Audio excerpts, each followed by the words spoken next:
Holy, April 6th, and we have pollen coming in. This is, I don't remember, it's been a while since it's been this early. I don't have my bee suit on, nor do I have my smoker, but let's just take a peek. I can do this without being punished.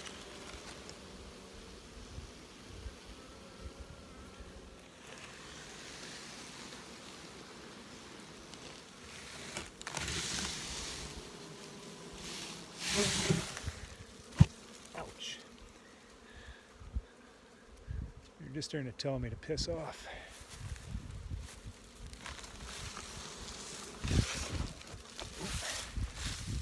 Yep. Not going to do that anymore. So, you know, nothing especially big, but consistent, and they're holding themselves with integrity.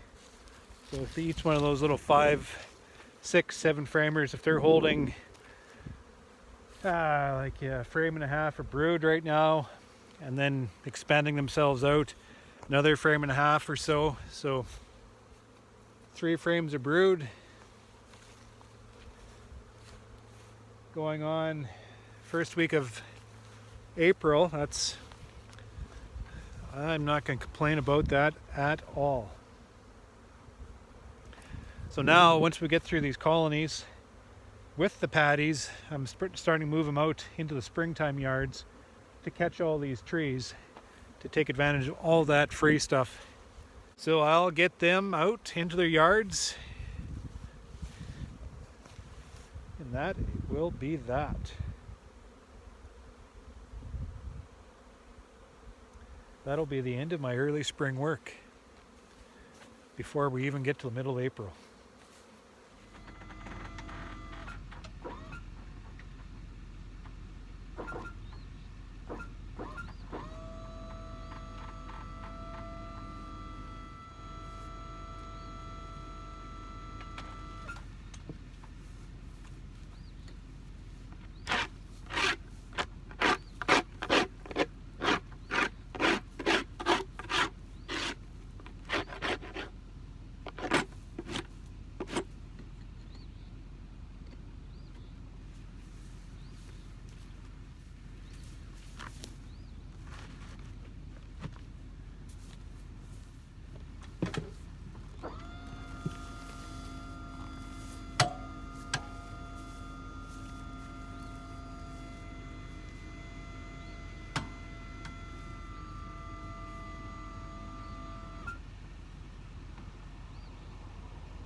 Thank God for rock music, heavy bass pop, and cold cups of coffee. Loaded up another truckload, no, two yards full of bees from this spring holding yard. Chipping away at this job, I'm trying to get 2 yards out every morning. Just trying to keep things moving forward. It's important that I spread these colonies all across the countryside and capture all that free stuff that's available up in the treetops. And it's so precious. It is, you should be considering that as one of our main crops. That early pollen flow, that early nectar flow. We can supply the sugars, but it's the pollen, that fresh protein is what we're after. And we need that to be able to help these colonies make that turn from winter, flip into spring and start to grow. We do have, we're feeding supplement. That's, this yard was put on yesterday.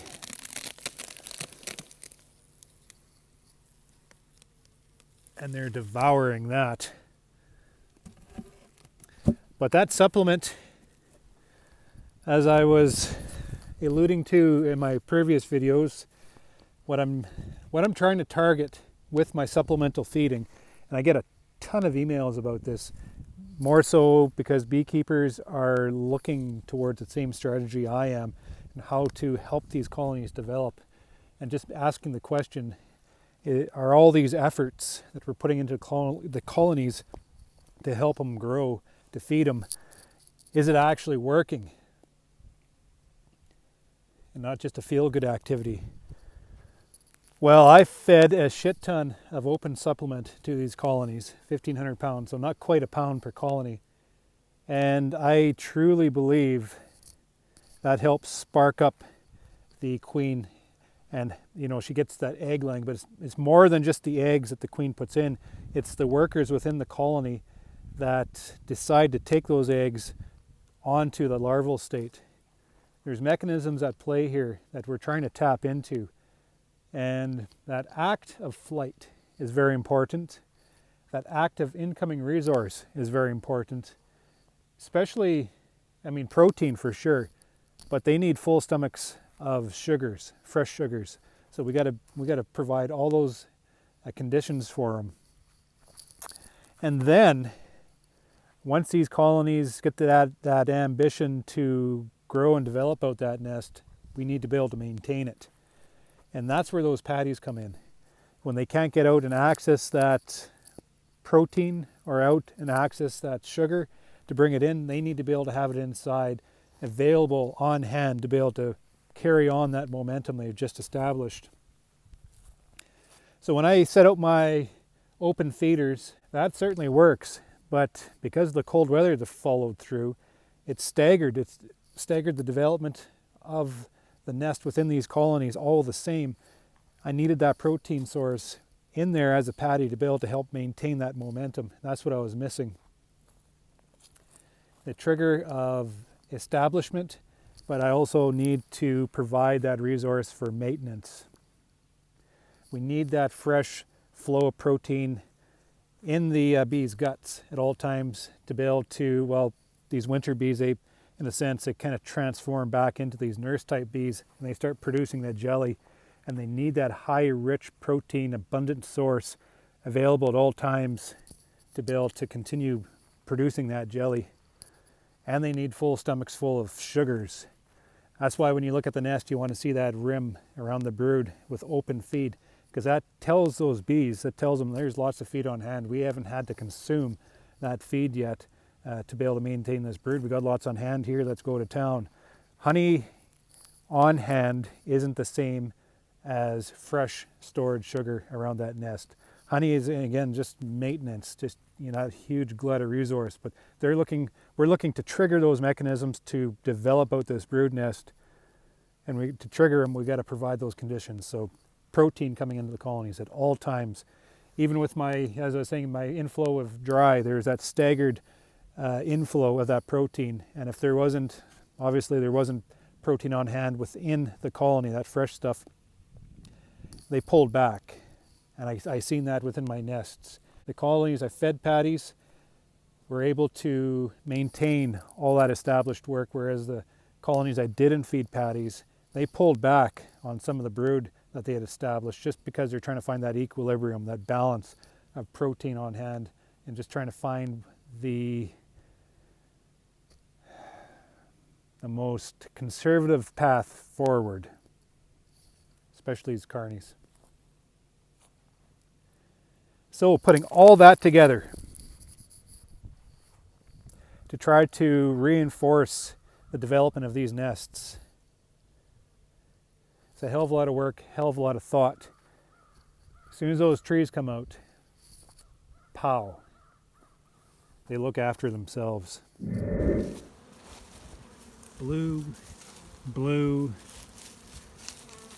blue, blue, blue, blue,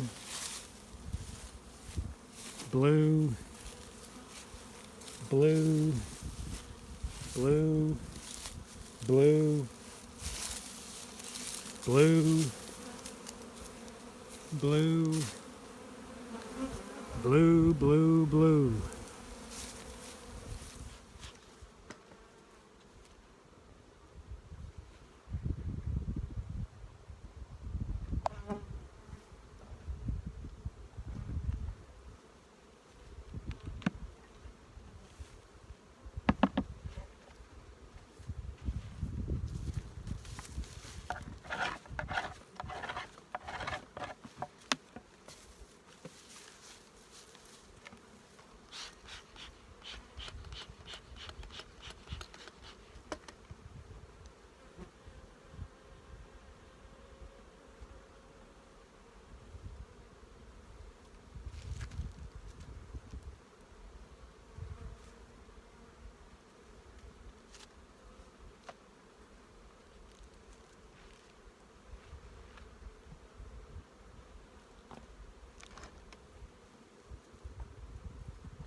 Some fresh emergence there.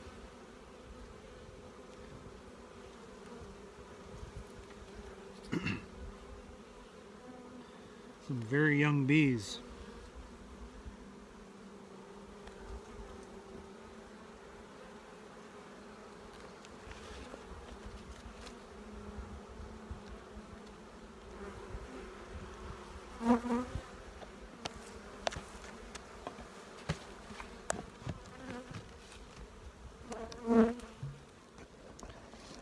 We are going through a first hatch.